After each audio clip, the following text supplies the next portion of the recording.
প্রত্যেক ফরজ সালাতের পরে আল্লাহ রাসূল সাল্লাল্লাহু আলাইহি ওয়াসাল্লাম আয়াতুল কুরসি পড়তেন। মান ক্বারাআ আয়াতাল কুরসি দুবুরা কুল্লি সালাতিন মাকতুবাতিন লাম ইয়ামনাহু মিন দুখুলিল জান্নাতি ইল্লাল মাউত। প্রত্যেক ফরজ সালাতের পরে যে ব্যক্তি আয়াতুল কুরসি পড়ে তার জান্নাতে যাওয়ার ক্ষেত্রে আর কোনো বাধা থাকে না, একটা জিনিস ছাড়া, সেটা হচ্ছে মরণ। লোকটা মরে না তাই জান্নাতে যায় না, মরলেই জান্নাতি। এটা পড়েন আপনারা? পড়েন না কারা কারা দেখি? আপনারা পড়েন না, কাল থেকে পড়বেন ইনশাআল্লাহ। পড়েন। আমাদেরকে অনেক সময় জিন ভূত আসর করে না? আসর করে।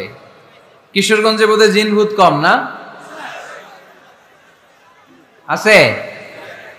তো জিন ভূত যাদেরকে ডিস্টার্ব করে তারা বেশি বেশি আয়াতুল কুরসি পড়বেন। আল্লাহ রাসূল সাল্লাল্লাহু আলাইহি ওয়াসাল্লাম বলেছেন, সূরাতুল ইখলাস, সূরাতুল ফালাক, সূরাতুন নাস, এই তিনটা পড়ে ফিস সাবাহি ওয়াল মাসা, সকাল সন্ধ্যা, ওয়া ইনদামা ইয়াযহাব ইলা ফিরাশি, আর যখন বিছানায় তিনি ঘুমাতে যেতেন এই তিন কুল পড়ে আল্লাহ রাসূল সাল্লাল্লাহু আলাইহি ওয়াসাল্লাম হাতে ফু দিতেন। আর ওই ফু দেয়া হাতটা মাথা থেকে মুছতে মুছতে পা পর্যন্ত মুছতেন। It's a protection from your Lord. এটা আমাদের রবের পক্ষ থেকে একটা প্রোটেকশন। সুবহানাল্লাহ পড়েন। We should take this protection every day at morning and evening.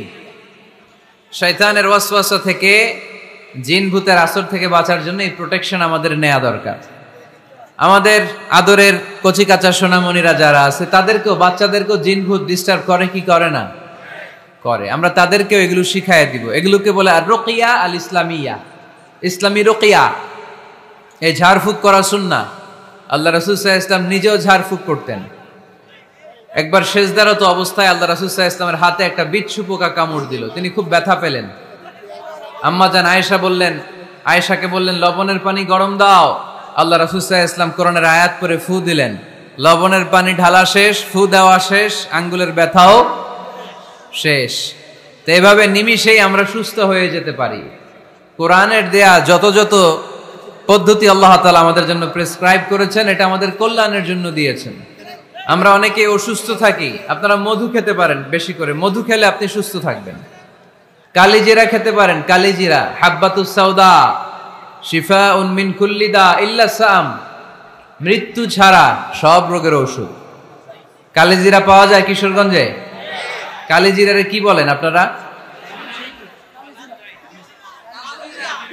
মাশাআল্লাহ, কালো জিরা। আপনাদের ভাষা অনেক সুন্দর। কিশোরগঞ্জ, ময়মনসিংহ, আপনাদের ভাষা অনেক সুন্দর। তো এই কালো জিরা আপনারা খাবেন, মধুর সাথে মিক্স করে খাবেন। সুস্থ রাখবে কে?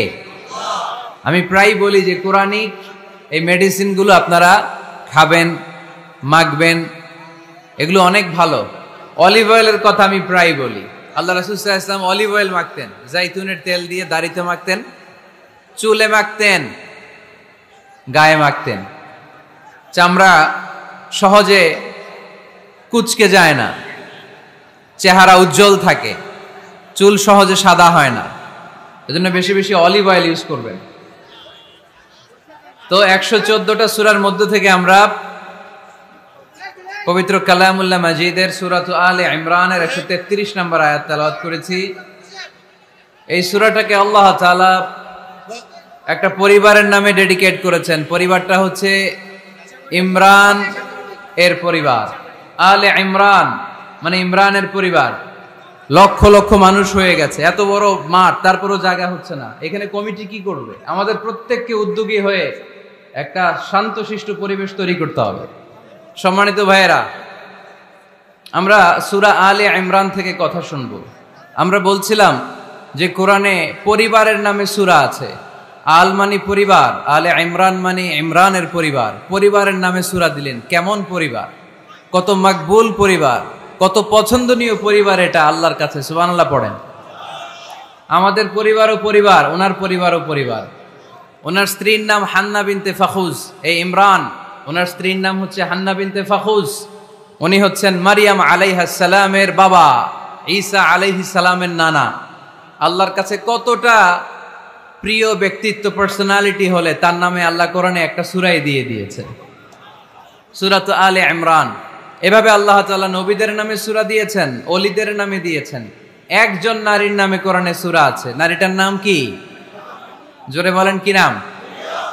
কিশোরগঞ্জে মারিয়াম নামের মেয়ে আছে? নামটা কেমন লাগে? মারিয়াম নামটা রাখবেন। কোরআনে একটা নারীর নামে আল্লাহ সূরা ডেডিকেট করেছেন, কিন্তু অনেকগুলো পুরুষের নামে আল্লাহ কোরআনে সূরা ডেডিকেট করেছেন, কিন্তু একজন নারী, ব্যালেন্স হয় নাই। এজন্য ব্যালেন্স করার জন্য আল্লাহ তাআলা সব নারীদেরকে একসাথে করে সূরাতুন নিসা নাজিল করেছেন, যাতে সব নারীরা খুশি হয়। নারীদেরকে কিন্তু খুশি রাখতে হয়, ঠিক কিনা? ঘরে যে আমাদের স্ত্রীরা থাকে, এদেরকে যদি খুশি রাখতে না পারেন, ভেজাল আছে না নাই?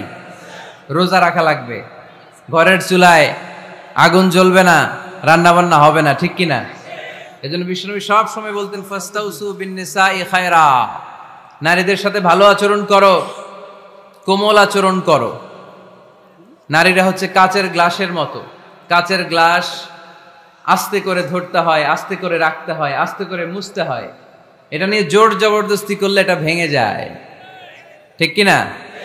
এজন্য নারীদের সাথে কোমল আচরণ করবেন, ভালোবাসার কথা বলবেন, আপনার স্ত্রীর কাছে আপনার ভালোবাসা প্রকাশ করবেন প্রাণ উজাড় করে। পারবেন? সবাই পারবেন তো? ওই যে ইয়াং ছেলেপেলেরা বিয়েই করে নাই, কয় জি পারমু, মানে আগে থেকেই রেডি। মাশাআল্লাহ, আল্লাহ তুমি কবুল করো।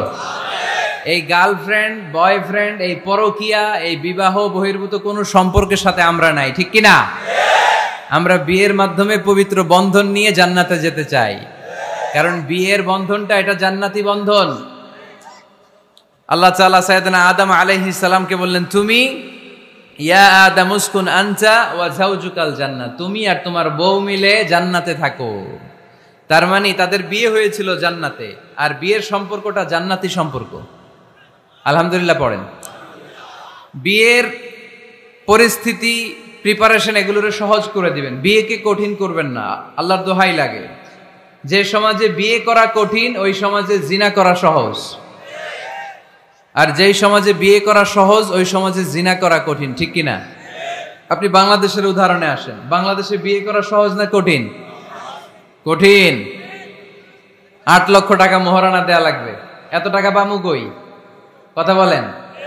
কিন্তু পরকিয়া করা সহজ, অবৈধ সম্পর্ক বিল্ড আপ করা, গার্লফ্রেন্ড বয়ফ্রেন্ড সম্পর্ক রাখা, বান্ধবীরে বাদাম খাওয়ালে আপনার সাথে চলে আসবে, ঠিক কিনা? তার মানে অল্প পয়সায় এই হারাম সম্পর্কগুলোকে অর্জন করা যায়। আর বিয়ে করতে চাইলে বাবা বলে আগে নিজের পায়ে দাঁড়া। তো এতদিন কার পায়ে দাঁড়াইছে? কথা কি বুঝতে পারতেছেন? এজন্য কিশোরগঞ্জের ছেলের বাপ মেয়ের বাপ যারা আসছেন, বিয়েটারে সহজ করে দেন, সহজ করে দেন। এই উঠতি বয়সের যুবক যুবতী, কিশোর কিশোরী, তাদের যৌবনের তাড়নায় যে পাপগুলো করে তার একটা পার্সেন্টেজ গুনাহ আপনার বাবা হিসেবে আপনার আমলনামাতেও আছে না নাই? এজন্য খবরদার, বিয়েটারে সহজ করে দিবেন, পরিবার গঠন করবেন। বিয়ের চাইতে ভালো কাজ পৃথিবীতে হতে পারে না। বিয়ে করলে রিজিক খুলে যায়, কপাল খুলে যায়। ওয়াদাটা কার? চিল্লায় বলেন কার? কাজী নজরুল ইসলাম অল্প বয়সে বিয়ে করেছেন। আমাদের স্বাধীনতার স্থপতি, এদেশের মহান নেতা বঙ্গবন্ধু শেখ মুজিবুর রহমান অল্প বয়সে বিয়ে করেছেন। মহাত্মা গান্ধী অল্প বয়সে, সব বড় বড় নেতারা অল্প বয়সে বিয়ে করেছেন। কিন্তু তারা যে সফল হয়েছে, কোনো সমস্যা হয়েছে? কথা কয় না। আমাদের স্বাধীনতার স্থপতি বঙ্গবন্ধু শেখ মুজিবুর রহমান, উনি সফল না ব্যর্থ? চিল্লায় বলে সফল। তো উনি যে কম বয়সে বিয়ে করে সফল হয়েছে, এই বিয়ে ওনার কোনো বাধা দিছে? কথা বলেন। ঝামেলাটা হইলো ওনারা কম বয়সে বিয়ে করে সফল হয়েছেন, আর আমরা সফল হয়ে তারপরে বিয়ের পিড়িতে বসতে চাই, ঠিক কিনা? সফলতার কোনো শর্টকাট নাই। বিয়ে করেন, সফল বানিয়ে দিবে কে? এজন্য বিয়ে করতে রাজি আছেন তো সবাই? সবাই রাজি? যারা একটা করছেন তারাও হাত তুলছেন। আজকে খবর আছে বাড়িতে গেলে। আল্লাহ তুমি কবুল করো। কিশোরগঞ্জের যে যুবক ভাইরা আজকের মাহফিলে এসে মাহফিলটারে সার্থক করলো, তাদেরকে তুমি সাইয়েদনা ওমরে ফারুকের মতো ঈমানি তেজ দাও। ইসলামকে বিজয়ী শক্তি হিসেবে দেখার জন্য যত স্যাক্রিফাইস নাজরানা পেশ করা দরকার সব পেশ করার তৌফিক দাও। তো কোরআনে মানুষের নামে সূরা আছে, প্রাণীর নামে আছে। যেমন প্রাণীর নামে আপনারা বলছিলেন সূরা বাকারা। বাকারা মানে কি? গাভী। মৌমাছির নামে আছে সূরাতুন নাহাল। তারপর মাকড়সার নামে আছে সূরাতু আনকাবুত, পিঁপড়ার নামে আছে সূরাতু আন-নামল, জিন জাতির নামে আছে সূরাতু, মুনাফিকদের নামে আছে সূরাতুল, মুমিনদের নামে আছে সূরাতুল। সুবহানাল্লাহ পড়বেন না? তার এই ধারাবাহিকতায় এই সূরাটির নাম সূরাতু আলে ইমরান, ইমরানের পরিবারের নামে সূরা। আলহামদুলিল্লাহ পড়েন। তো আমি যে আয়াত তেলাওয়াত করেছি এই আয়াতে আল্লাহ তাআলা আমাদেরকে পথ দেখিয়েছেন। আমাদেরকে পথ দেখায় কে? আমি যদি কোনো দিন পথ ভুলে যাই, হাত ছানি দিয়ে কাছে নিও, মমতার বন্ধনে আমায় বেঁধে সব ভুল ক্ষমা করে দিও। আমি যদি কোনো দিন পথ ভুলে যাই, হাত ছানি দিয়ে কাছে নিও, মমতার বন্ধনে আমায় বেঁধে সব ভুল ক্ষমা করে দিও। পড়েন আমিন। আমরা সিরাতুল মুস্তাকিমের পথে চলতে চাই কি চাই না? এজন্য আমরা প্রতিদিন বলি ইহদিনাস সিরাতাল মুস্তাকিম। সবাই পড়েন ইহদিনাস সিরাতাল মুস্তাকিম। ও Allah, show us the right path, show us the correct path. তো আল্লাহ তাআলা এই সূরার 133 নম্বর আয়াতে আমাদেরকে পথ দেখিয়েছেন। পথ দুইটা, জোরে বলতে হবে কয়টা? একটা গিয়েছে ডান দিকে আর একটা গিয়েছে, আওয়াজ করে বলেন, একটা গিয়েছে আর একটা। নাও দ্য ডিসিশন ইজ ইয়ার্স, সিদ্ধান্ত আপনার। আপনি কোন পথের পথিক? আপনি কি ডানে যাবেন না বায়ে যাবেন? বুঝে শুনে সিদ্ধান্ত নিতে হবে কোন দিকে যাব।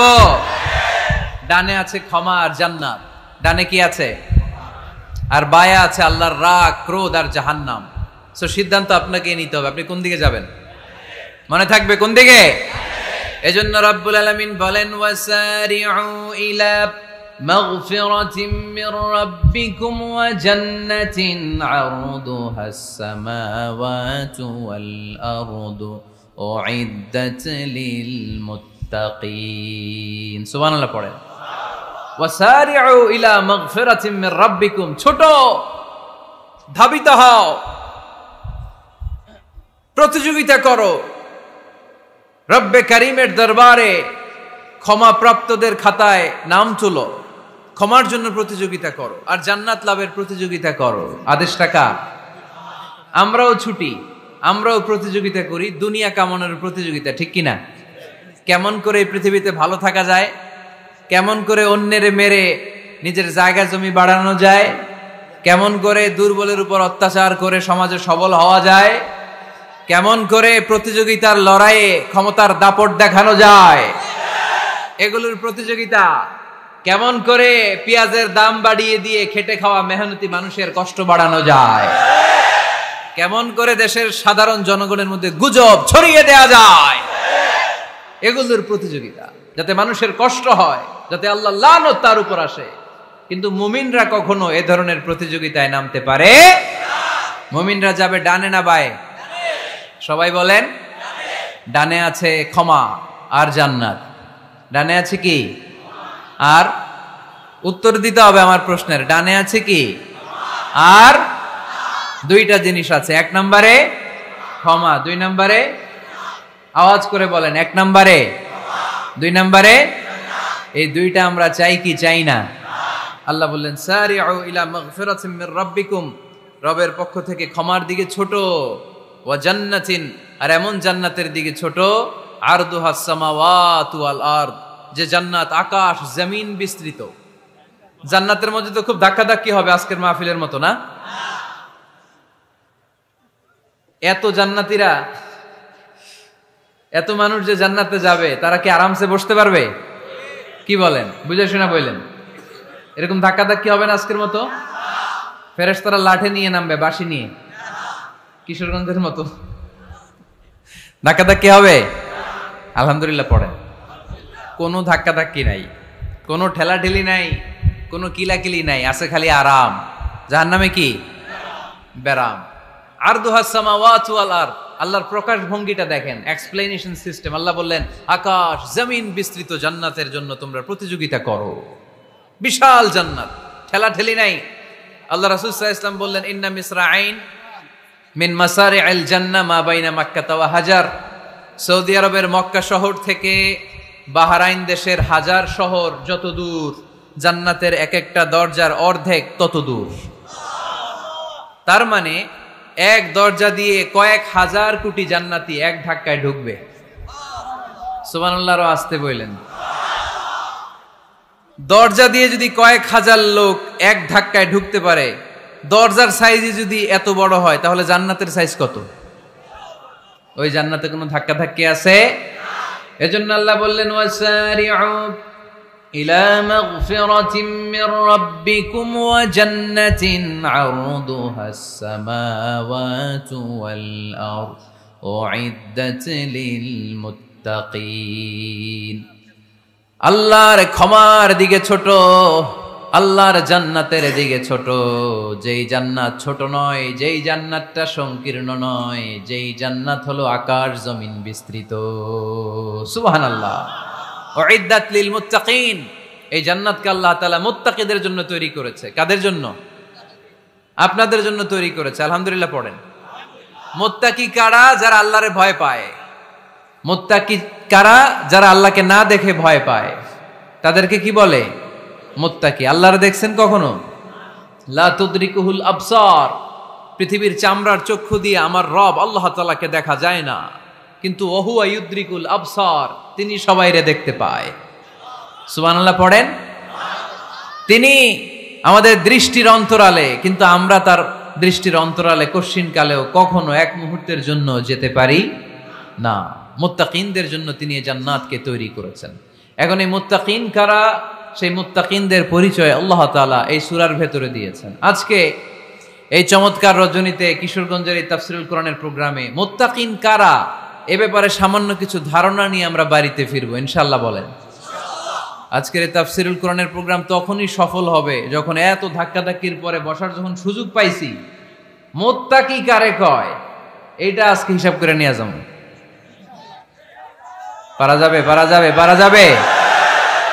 আমরা মুত্তাকি হতে চাই। কি হতে চাই? নাকি মাসুদ রানা হতে চাই? এরকম একটা আছে নাকি যেন? হ্যাঁ, পত্রপত্রিকায় দেখলাম ছেলেপেলারা লাইন ধরছে, কে হবে মাসুদ রানা। কিশোরগঞ্জ থেকে কেউ যায় নাই না? কিশোরগঞ্জের ছেলেপেলারা খুব আল্লাহওয়ালা, মাশাআল্লাহ। তো আমরা মুত্তাকি হতে চাই। চিল্লায় বলেন তো, কি হতে চাই? উইদ্দাত লিল মুত্তাকিন। মুত্তাকিনদের জন্য আল্লাহ তাআলা এই জান্নাতকে প্রস্তুত রেখেছেন। আল্লাহ তাআলা এই আয়াতে মুত্তাকিনদের 5টি গুণের কথা বলেছেন। কয়টি? সবাই বলেন আওয়াজ করে, কয়টি? এই 5টি গুণ আজকে আমরা জেনে যাব মানার উদ্দেশ্যে। কিসের উদ্দেশ্যে? ওয়াজ তো এখন ইউটিউবেও দেখা যায়, ঠিক কিনা? ইউটিউবে ওয়াজ দেখা সহজ না? আমার এই ইউটিউবে দেখছেন কে কে? দেখি, সবাই দেখছেন? ঠিক আছে, হাত নামান। আলহামদুলিল্লাহ পড়েন। তো ইউটিউবেই তো ওয়াজ দেখা যায়।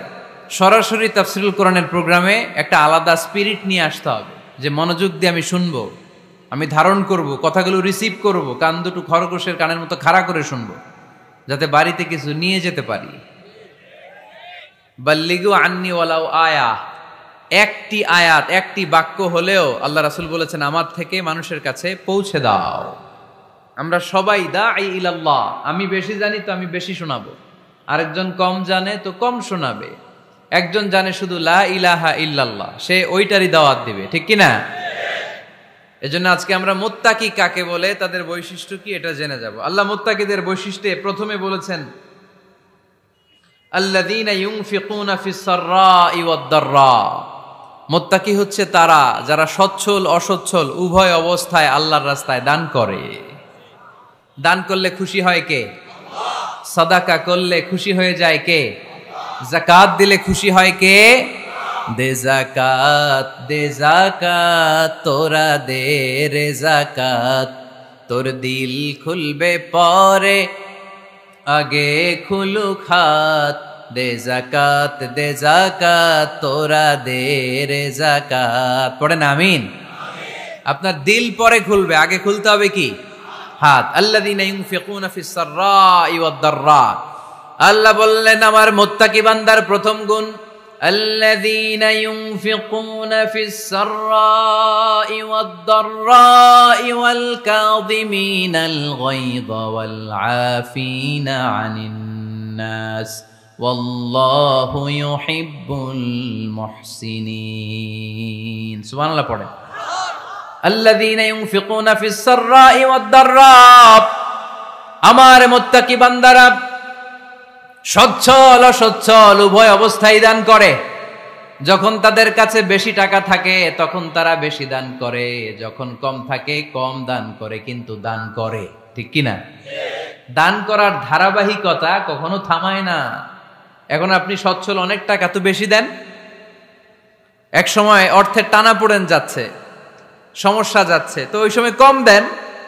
বছরে আপনি অবস্থা ভালো থাকলে 10,000 টাকা সাদাকা করেন, যখন অবস্থা খারাপ 10 টাকাও কি সাদাকা করা যাবে না? তার মানে ইনফিকুনা ফিস সাররাই ওয়াদ দাররা, সুখে দুঃখে সব সময় যে দেয় তার নাম মুত্তাকি। সুখে দুঃখে সব সময় যে দেয় তার নাম মদিনার সমাজে, মদিনার সাহাবীদের মধ্যে সবচেয়ে গরীব সাহাবী ছিলেন সাইয়েদনা বেলাল রাদিয়াল্লাহু তাআলা আনহু। নিজের লজ্জাস্থান ঢাকার কাপড়টা ছাড়া তার কাছে দ্বিতীয় কোনো কাপড় ছিল না। সকালে যদি খাবার পেত, দুপুরে খাবার ছিল না, দুপুরে পেলে রাতের জন্য ছিল না, আজকে খাবার থাকলে কালকে নাই। মদিনার সবচাইতে গরীব সাহাবী বেলাল রাদিয়াল্লাহু তাআলা আনহু, লজ্জাস্থান ঢাকার জন্য শুধু একটা জামা ছিল, গায়ে দেওয়ার মতো কোনো জামা নাই। এই সাহাবীর মতো গরীব কোন সাহাবী মদিনার জমিনে নাই। এই বেলাল রাদিয়াল্লাহু তাআলা আনহুকে বিশ্বনবী ডেকে বললেন, ইয়া বেলাল আনফিক ইয়া বেলাল লা তাখশা মিন যিল আরশি ইকলালা। ও বেলাল, আল্লাহর রাস্তায় দান করো, কারণ আমার আল্লাহর ধনভাণ্ডারের কমতি নাই। সাইয়েদনা বেলাল রাদিয়াল্লাহু তাআলা আনহু সবচেয়ে গরীব, শুনতেছেন, বুঝতেছেন? সবচেয়ে গরীব। ডাউন পার্টটা ঢাকার মতো একটা গার্মেন্ট ছিল, একটা কাপড়, এটা পেঁচায় আসতো, নামাজ পড়তো, গায়ে রাখার মতো কোনো জামা নাই, আর খাবার দাবার টাকা পয়সা বলতে নাই। ওই সাহাবীরে বিষ্ণু ইসা ইসলাম বললেন, আনফিক বেলাল, বেলাল তুমিও দান করো, তুমিও দাও, দানের হাতকে প্রশস্ত করে দাও। আনফিক ইবনা আদম উনফিক আলাইক, হে বনি আদম দাও, দিলে আমি তোমারে দেব। যারা দান করে বেশি তাদেরকে দেয় কে? আল্লাহ। দিলেই আসবে, না দিলে আসে না। আপনি দেন, দেখবেন আসতে শুরু করছে, এটাই সিস্টেম। দিলে কমে না, না দিলে কমে। সুবহানাল্লাহ পড়েন। উদাহরণ হিসেবে বোঝেন, আপনার হাতে 5 কেজি ওজনের একটা জিনিস দেয়া হলো, আপনি এটারে ধরে রাখছেন, এটারে ধরে রাখলে আর কিছু নিতে পারবেন? এটারে দিয়ে দিলেই না আরেকটা ধরতে পারবেন, ঠিক কিনা? 5 কেজির এটা হুজুরে দিয়ে দিলাম, এরপরে কেউ আমার 20 কেজি দিলে ওইটা ধরবো, ওইটা আবার আরেকজনরে দিব, এরপরে আরেকজন 30 কেজি দিলে ওইটারে ধরবো। কথা বলেন, কথা বলেন, কথা বলেন। এজন্য আল্লাহ বললেন, ইনফিকুনা ফিস সাররাই ওয়াদ দাররা, আমার মুত্তাকি বান্দার প্রথম গুণ, তারা সুখে দুঃখে সব সময় দান করে, দানের ধারাবাহিকতা সব সময় অব্যাহত রাখে। যারা সুখে দুঃখে সচ্ছল অসচ্ছল সব অবস্থায় দান করে, তাদের নাম হলো মুত্তাকি। মুত্তাকিদের প্রথম বৈশিষ্ট্য দান করে। আপনারা দান করেন তো? কিশোরগঞ্জের ভাইয়েরা সবাই করেন, করেন তো? Take it as a reminder. আজকের এই আলোচনাটা একটা রিমাইন্ডার হিসেবে নেন। যাদের দান করতে একটু সমস্যা, মনে থাকে না, অলসতা বা একটু কিপটামির মনোভাব আছে, এই কিপটামি কৃপণতা ভুলে যান, দেন। দেন না একটু, আপনারা দিবে কে? বিশ্বাস হয়? দিলে বাড়ে, দিলে না দিলে কমে, কারণ আপনি দিলে আপনারে দিবে কে? তবে গোপন অবস্থায় দেওয়াটা উত্তম। প্রকাশ্য দান করলে আল্লাহ কবুল করেন, ওইটাতেও সওয়াব আছে, কিন্তু গোপনে দান করলে বেশি খুশি হয় কে? গোপনে দান করলে আল্লাহর রাগ ক্রোধ কমে যায়। আপনার কোনো পাপের কারণে আল্লাহ যদি আপনার উপর রেগে থাকে, আপনি গোপনে কিছু দান করে দেন, ওই রাগটা মুহূর্তেই ঠান্ডা হয়ে যাবে। 7 শ্রেণীর ব্যক্তিকে আল্লাহ তাআলা আরশের নিচে ছায়া দিবে কিয়ামতের দিন, যেদিন আকাশের সূর্যটা মাথার কাছে চলে আসবে, জমিনটা তামার জমিন হয়ে যাবে, তৃষ্ণায় মানুষের জিহ্বা বের হয়ে কুকুরের মতো নাভির সামনে ঝুলতে থাকবে। সূর্যের প্রচন্ড কিরণ আর তাপে মাথার মগজগুলো গলে গলে নাকের ছিদ্র আর কানের ছিদ্র দিয়ে ভাতের মাড়ের মতো টপ টপ করে বেয়ে বেয়ে পড়বে। আল্লাহর আরশের ছায়া ছাড়া সেদিন আর কোনো ছায়া থাকবে না। বিষ্ণু বললেন 7 শ্রেণীর ব্যক্তিকে আল্লাহ তাআলা সেদিন আরশের নিচে ছায়া দিবে। তার মধ্যে থেকে 1 শ্রেণীর ব্যক্তি, কিশোরগঞ্জের ভাইয়েরা খেয়াল করে শুনেন, তার মধ্যে 1 শ্রেণীর ব্যক্তি হচ্ছে রাজুলুন তাসাদ্দাকা বিসাদাকা ফাআখফাহা। 1 শ্রেণীর ব্যক্তি হচ্ছে ওই ব্যক্তি যে গোপনে আল্লাহর জন্য দান করে। হাত্তা লা তা'লামু শিমালুহু মা তুনফিকু ইয়ামিনু, এমন গোপনে এসে আল্লাহর রাস্তায় দান করে দেয়, তার ডান হাত কি দান করেছে বাম হাত টের পায় না। ডান হাত কি দিল, বাম হাত দেখে নাই। অন্য মানুষ জানা তো দূরের কথা, এই গোপন দান আমার আল্লাহর কাছে খুব প্রিয়। এজন্য একটু দান করার অভ্যেস করেন, অল্প করে করেন। আজকে যে এই 5 টাকা দান করে দেন মসজিদে, 2 টাকার নোট থাকলে দান করে দেন, 1 টাকার পয়সা থাকলে দান করে দেন। দান করতেই হবে, কারণ মুত্তাকি হতে চাইলে এই দানের ধারাবাহিকতা কন্টিনিউয়াসলি এটা রাখতে হয়, এটা থামানো যায় না। সময় ভালো বেশি দিলাম, সময় খারাপ কম দিলাম, কিন্তু দিতে হবে। রাজি আছেন? আল্লাকা সিররুন ইনদাল্লাহ বাইনাকা আনতা ওয়া বাইনাল্লাহ, আল্লাকা সাদাকাতুন তাখফা লা ইয়ালামুহা ইল্লাল্লাহ, আল্লাকা সিররুন ইনদাল্লাহ, আল্লাকা সাদাকাতুন তাখফা লা ইয়ালামুহা ইল্লাল্লাহ। সুবহানাল্লাহ পড়ুন। আল্লাকা সিররুন ইনদাল্লাহ, তোমার আর তোমার আল্লাহর মাঝে কোনো গোপন আমল আছে নাকি যেটা আল্লাহ ছাড়া কেউ জানে না? জীবনে আমাদের প্রত্যেকের এমন কিছু গোপন আমল, ইবাদত আর দান সদকা করা দরকার যেটা দুনিয়ার কেউ জানে না, জানে আমার রব আর জানি আমি। এরকম দান থাকার দরকার আছে না নাই? তোমার জীবনে এমন কোন গোপন সাদাকা আছে নাকি যেটা আল্লাহ ছাড়া কেউ দেখেনি? এই গোপন সাদাকাটা আল্লাহ খুব পছন্দ করে। এখানে মাদ্রাসা, আজকে আমার ভাই অমুক ভাই দিবেন 2 লক্ষ টাকা, বলেন মারহাবা। এটা উনি আল্লাহর জন্য দিতে পারে, মারহাবার জন্য দিতে পারে, ঠিক কিনা? কিন্তু রাতের আধারে রাস্তার পাশ দিয়ে হেঁটে যাচ্ছেন, মসজিদের দান বাক্সটা লেখা, উপরে সাইনবোর্ডে লেখা মুক্ত হস্তে আল্লাহর ঘরের জন্য দান করুন। কেউ নাই, কাক পক্ষী নাই, রাত বাজে 2টা, হঠাৎ করে পকেট থেকে 1000 টাকার বা 100 টাকার কচকচে নোটটা আপনি দান করে দিলেন। ওই দানটা 1 কোটি টাকার দানের চেয়েও বড় দান। কারণ দুনিয়ার কেউ তখন দেখে নাই, দেখেছে কে? কেউ যেটা দেখে না সেটা দেখে কে? কেউ যেটা জানে না সেটা জানে কে? সবার চোখ ফাঁকি দেয়া গেলেও আমার আল্লাহর চোখ ফাঁকি দেয়া যায়? এজন্য দান করতে হবে একজনের খুশির জন্য, তিনি কে? এজন্য রাব্বুল আলামিন বলেন, মাসালুল্লাযীনা ইউনফিকুনা আমওয়ালাহুম ফি সাবিলিল্লাহি কামাসালি হাব্বা أنبتت 7 سنابل في كل سنبلة 100 حبة والله يضاعف لمن يشاء والله واسع عليم। সুবহানাল্লাহ পড়েন। আল্লাহ বললেন, এই যে তোমরা আমার রাস্তায় দান করো, এটার উপমা একটা চারা বীজের মতো। এই চারা বীজ জমিনে গেড়ে দিলে সেখান থেকে 60টা শীষ গজায়, প্রতিটা শীষ থেকে 100টা করে দানা হয়, প্রতিটা শীষে জন্ম নেয় 100 শস্য দানা। সুবহানাল্লাহ। চারা বীজ চিনেন না? মাটিতে ঢুকাই দিলেন, 60টা শীষ গজালো, প্রতিটা শীষে আবার 100টা করে দানা, মোট কটা হইলো?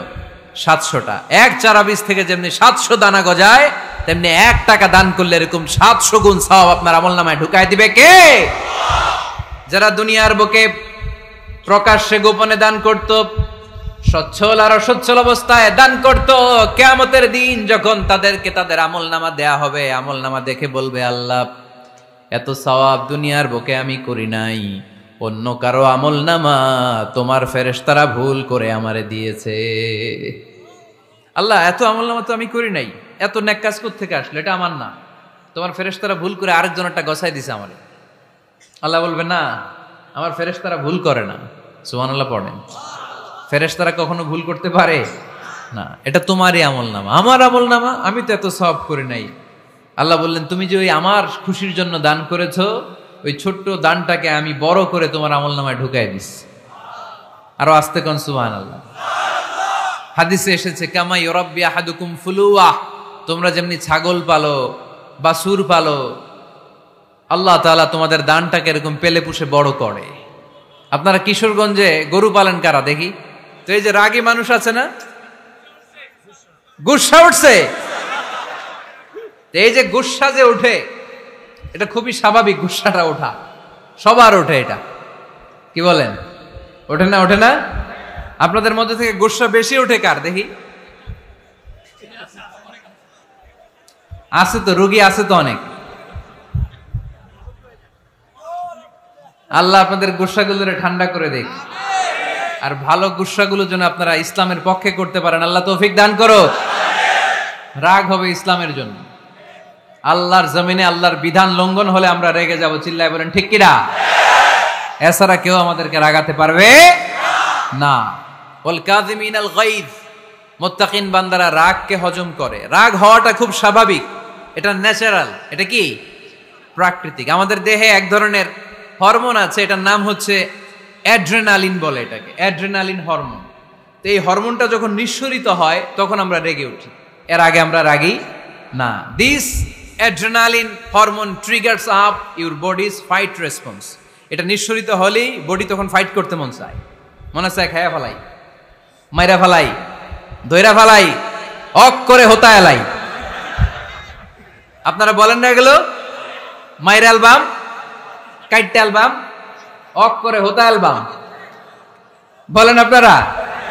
এগুলো কখন বলেন? যখন রেগে যান, যখন রেগে যান। কিন্তু মুত্তাকি হতে চাইলে যখন তখন রেগে যাওয়া যাবে।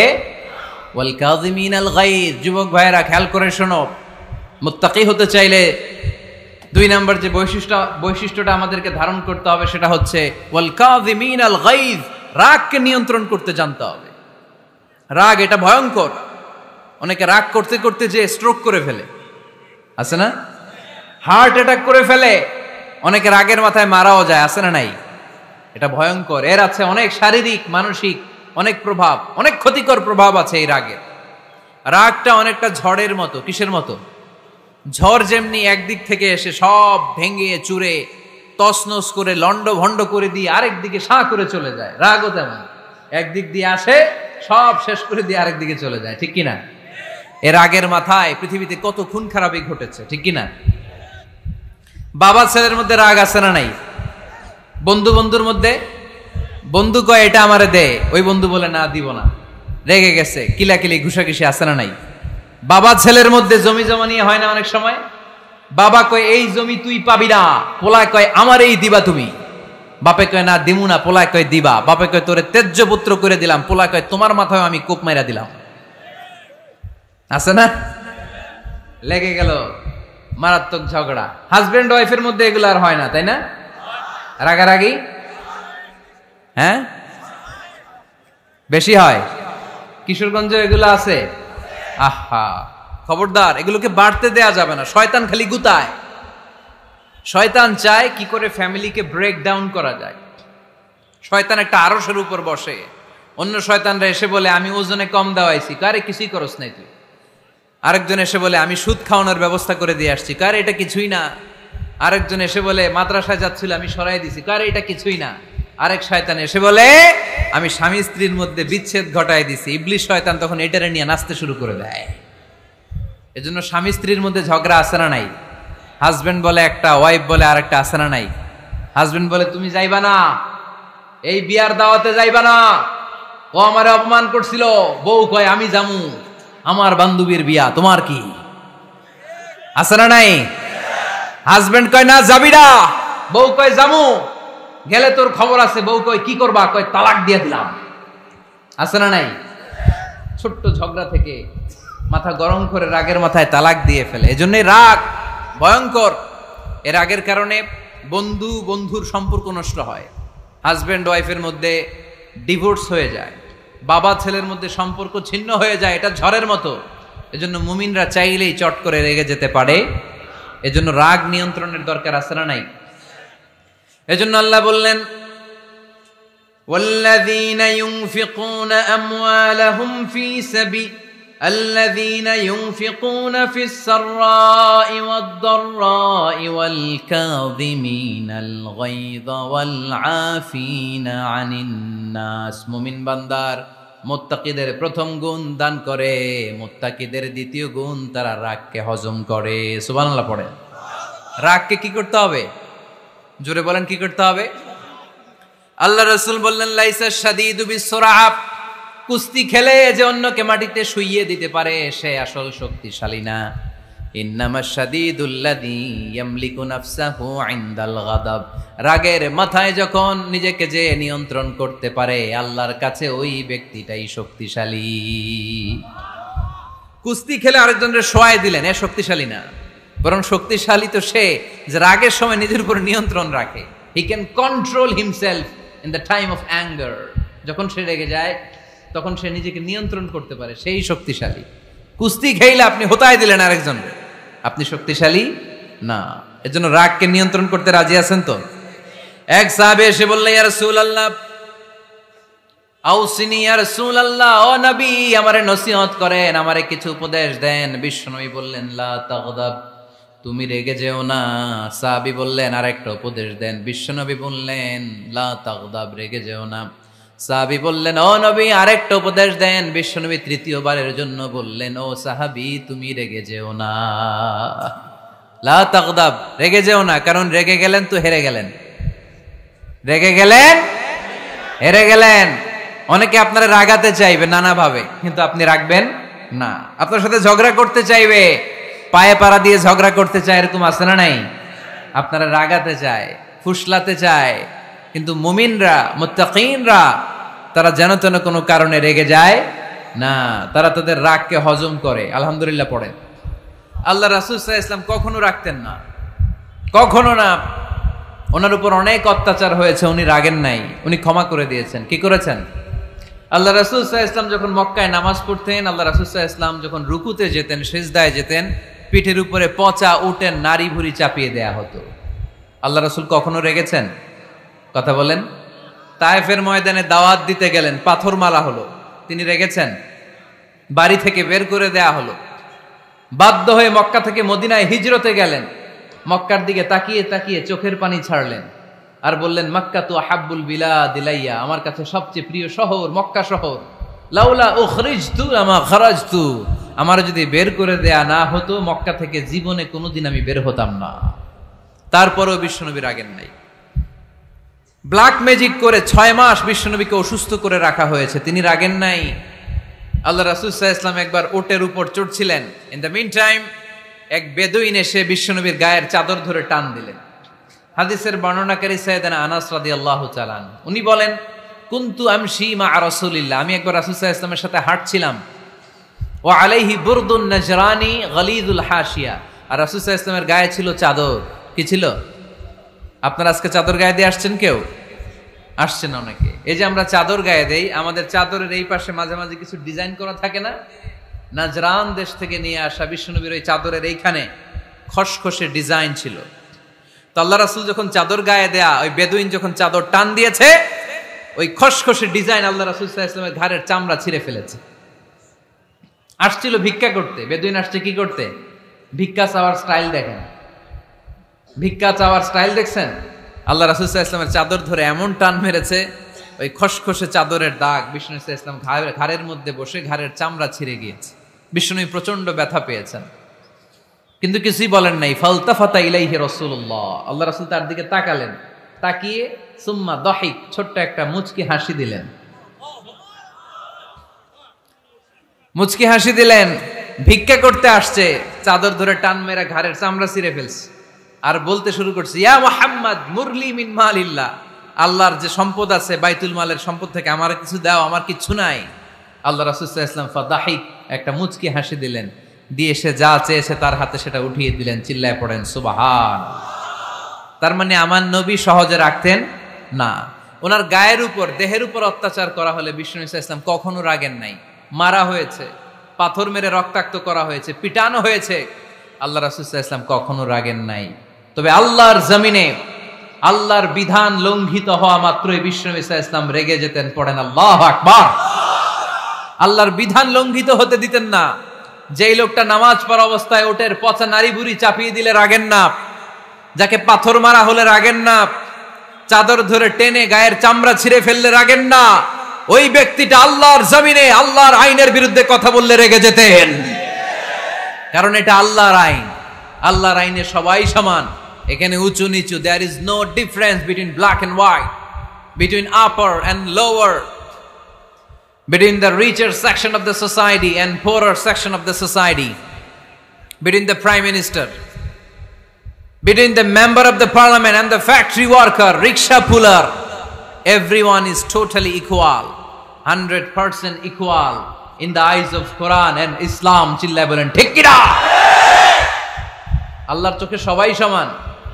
ওইখানে প্রধানমন্ত্রী নাই, ওইখানে প্রেসিডেন্ট নাই, ওইখানে এমপি নাই, ওইখানে রিকশাওয়ালা আর প্রধানমন্ত্রী আর প্রেসিডেন্ট এক কাতারে দাঁড়িয়ে আল্লাহর সেজদা দেয়। চিল্লায় বলেন ঠিক কি না?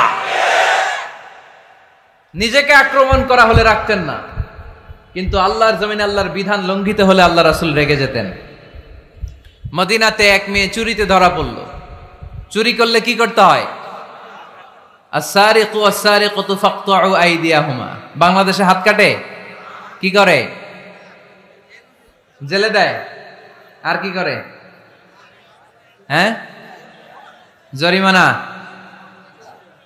জামাই আদর করে না, বিধান হচ্ছে হাত কেটে দাও। If anyone steal something precious, the government, the authority should cut down his right hand. আইনটা কার? বাংলাদেশে এরকম চোর আছে না নাই? দেশের টাকা পাচার করে, আছে না নাই? হাজার হাজার টাকা কুচি কুচি করে বগুড়ার এক পানির মধ্যে, খালের মধ্যে দেখলাম। আহা, জনগণ খেতে পায় না আর মানুষ টাকা কুচি করে জঙ্গলে ফেলে দিয়ে আস। এগুলো কত বড় ডাকাত! একটা চোর, ওকে ধরে যদি হাত কেটে টেলিভিশনে প্রচার করে দেয়া হতো, 17 কোটি মানুষ যদি দেখতো, এদেশে আর চোর খুঁজে পাওয়া যেত না। বনু মখজুমিয়া গোত্রের এক নারী চুরিতে ধরা পড়ল। সাহাবীরা যে বললে, ইয়া রাসূলুল্লাহ, অনেক বংশীয় মেয়ে, আপনি হাত কেটে দিয়েন না, মাফ করে দেন। কি করেন? আল্লাহ রাসূল সাল্লাল্লাহু আলাইহি ওয়াসাল্লামের চেহারাটা আগুনের গোলার মতো লাল হয়ে গেল, রেগে গেলেন। আল্লাহ রাসূল বললেন, এত বড় সাহস পেলে কোত্থেকে? এটা আল্লাহর আইন। চিল্লায় বলো, কার আইন? লাউ কানাত ফাতিমাতু বিনতি মুহাম্মদ সারাকাত লাকাতা মুহাম্মাদুন ইয়াদাহা। আরে বনু মখজুমিয়া গোত্রের মেয়ে তো দূরের কথা, আমার কলিজার টুকরা ফাতেমাও যদি চুরিতে ধরা পড়তো, আমি ফাতেমার ডান হাত কেটে দিতে 1 সেকেন্ডও দেরি করতাম না। কারণ বিধানটা কার? এত মাইট দেয়া হলো বিশ্বনবীকে, এত অত্যাচার করা হলো, তিনি রেগে যেতেন না। কিন্তু আল্লাহর জমিনে আল্লাহর বিধান লঙ্ঘিত হলে তিনি রেগে যেতেন, ঠিক কিনা? এজন্য আমাদের রাগটাও হতে হবে এমন, অপ্রয়োজনে আমরা রাখবো না, কিন্তু আল্লাহর জমিনে আল্লাহর বিধান যদি লঙ্ঘিত হয়, দুর্বলের উপর যদি সবলের অত্যাচার হয়, সমাজে যদি বিশৃঙ্খলা তৈরি হয়, তখন মুমিন রাগান্বিত হবে, বজ্র কণ্ঠে গর্জে উঠবে। চিল্লায় বলেন ঠিক কিনা? এছাড়া মুমিন রাগকে নিয়ন্ত্রণ করে, এটা মুত্তাকিদের বৈশিষ্ট্য। আল্লাযীনা ইউনফিকুনা ফিস সাররাই ওয়াদ দাররা। মুত্তাকিনদের প্রথম গুণ, তারা দান করে। 2 নাম্বার গুণ, রাগকে হজম করে। রাগকে হজম করতে রাজি আছেন সবাই?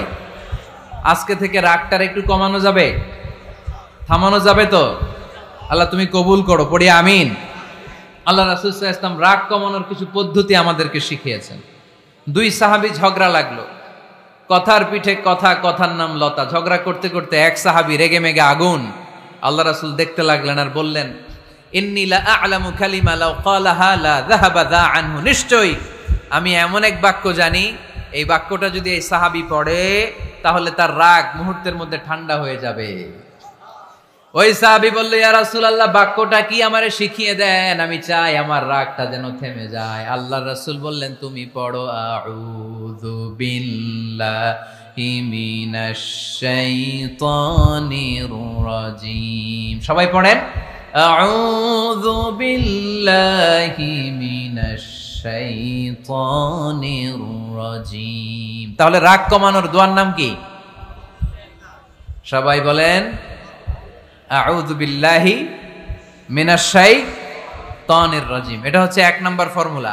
এটা কয় নাম্বার মনে থাকবে? রাগ আসলে এই দোয়াটা পড়বো, মুহূর্তে রাগকে ঠান্ডা করে দিবে কে? 2 নাম্বার ফর্মুলা হচ্ছে, বেশি রাগ চলে আসলে আপনি চুপ থাকবেন। Keep quiet, keep silent, cool down, relax করেন, থামেন। অশ্রাব্য ভাষায় গালিগালাজ করবেন না। অনেকে রেগে গেলে গড় গড় করে কি যেন বলে, গালিগালাজ করে, 14 গোষ্ঠী উদ্ধার করে স্যার, আছে না নাই? না, এই গালিগালাজ যখন কন্টিনিউ করবেন আরো বাড়তে থাকবে আপনার রাগ। আপনি একটু থামেন, stop, relax and keep quiet. ইদা গাদিবা আহাদুকুম ফালিয়াসকুত বলেছেন মুহাম্মদ সাল্লাল্লাহু আলাইহি ওয়াসাল্লাম। তোমাদের কেউ যখন রেগে যায়, সে যদি রাগ থামাতে চায় সেজন্য চুপ থাকে, সেজন্য কি থাকে? তাহলে বেশি রাগ আসলে কি গালিগালাজ করবেন, চিল্লাফাল্লা করবেন, 14 গোষ্ঠী নিয়ে গালি দিবেন, কি করবেন? চুপ থাকবো। কি থাকবেন? মনে থাকবে নাকি ওয়াজের ময়দানেই শেষ, বাড়িতে যাইয়া হোতায় লেবেন? চুপ থাকতে রাজি আছেন তো? প্রথমে রাগ আসলে আউযুবিল্লাহ পড়ব, 2